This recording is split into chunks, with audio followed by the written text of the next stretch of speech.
In October 1959 of the fictional town of Oakton City, a squirrel named Surly and his mute rat partner Buddy reside in Liberty Park where their thieving reputation has made them outcasts. A group of urban animals led by Raccoon and his cardinal assistant are running low on food for winter. Compassionate squirrel, Andy, and glory-hogging squirrel, Grayson, compete with Surly and Buddy to scavenge from a nut cart run by Lucky and Fingers who are casing a bank. The squirrels' efforts inadvertently end with the cart's propane tank exploding in the park after its cord was bitten by Fingers' pug Precious. The runaway cart ends up destroying the animal's food supply, resulting in Surly's banishment from the park.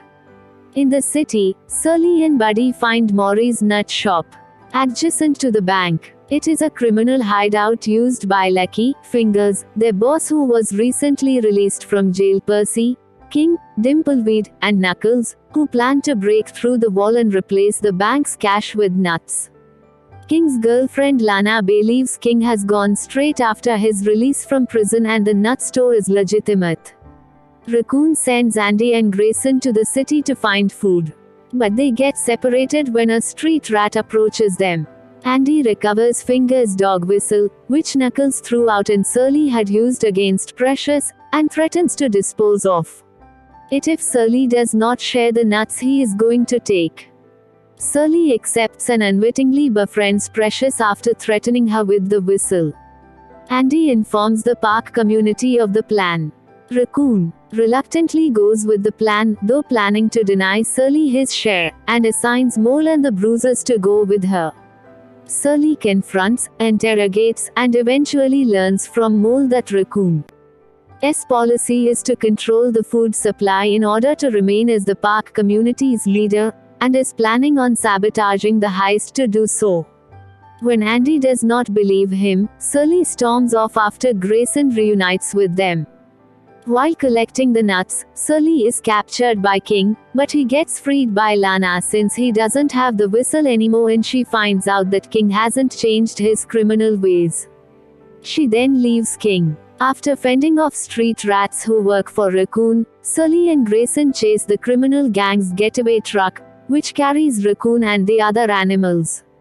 Surly fights off Cardinal and tosses him straight into a fancy cat show, and Mole defects from Raccoon and reveals the truth to the animals, resulting in Raccoon being voted out of the park community. King and Knuckles use the dynamite inside the empty truck to blow up a police barricade at a dam, but the police shoots the tire on the truck that falls from the dam. It explodes after Surly gets himself and Andy off it, and they fall into the river below. Surly makes it to a log, but finds out that Raccoon, King, and Knuckles survived the explosion. Raccoon tries to kill Surly, but the nut's weight begins to break the log. The animals arrive to rescue Surly, but Surly, deciding to be selfless in order to protect his friends, lets himself fall into the waterfall with Raccoon. Now seeing the good side of Surly, the park community mourns him. The nuts make their way to Liberty Park where King and his associates are arrested as Lana breaks up with King. Andy and Buddy are still mourning over Surly, and when Precious learns what happened, she has Buddy come look at an unconscious Surly, who wakes up and hugs Buddy. Afterward, Precious leaves to meet Lana, who plans to run Maury's nut shop. Finding Surly alive, Andy embraces him and suggests to tell the other animals of his heroism. However, Surly declines, yet gains a willingness to work with others, and goes into the city with Buddy, allowing Grayson to take credit for the nuts making it to the park. In a post-credit scene, Raccoon and Cardinal are revealed to still be alive and are plotting revenge, as they are stuck on a buoy in the ocean, surrounded by hungry sharks circling them.